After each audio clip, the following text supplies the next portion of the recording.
Hey everyone, it's Warren Wiechmann again.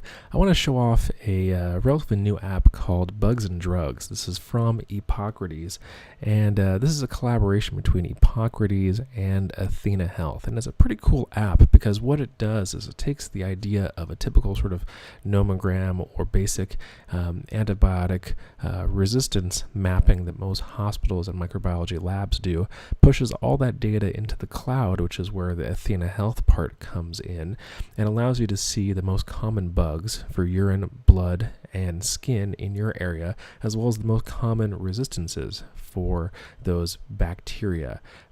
And for those of you that have a very bright kind of infectious disease person on staff at your hospital, this is probably what they know like the back of their hand. But for the rest of us mere mortals, this is something that's very helpful for us when we're trying to pick antibiotics and coverage. So let's go ahead and take a look at the app.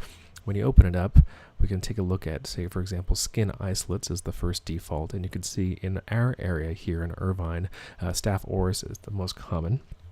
When you click on Staph, you can see the breakdown of sensitivity of what works for each of the samples based on what comes up in our area. And again, we're looking at data based on 1,200 samples. If you click on levofloxacin, of course, it gives you the dosing information. This is where the Epocrates side comes in. Okay, if you want to switch to a different set of populations, you can look at the magnifying glass and go ahead and pick urine. And so for urine, what you'll be able to see here when you click on save is you're going to pull up more isolates, 2,000 isolates, seeing that E. coli is the most common and running down the list there for E. coli.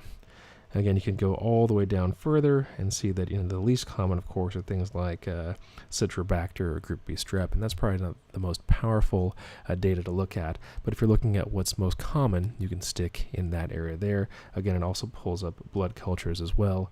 Probably a little bit less numbers in the blood culture, around 1,200, but decent data there to look at as well. If you want to learn more of the back story to how this app came up, there's the introduction and walkthrough, methodology, and data sources for those of you that are interested in that information.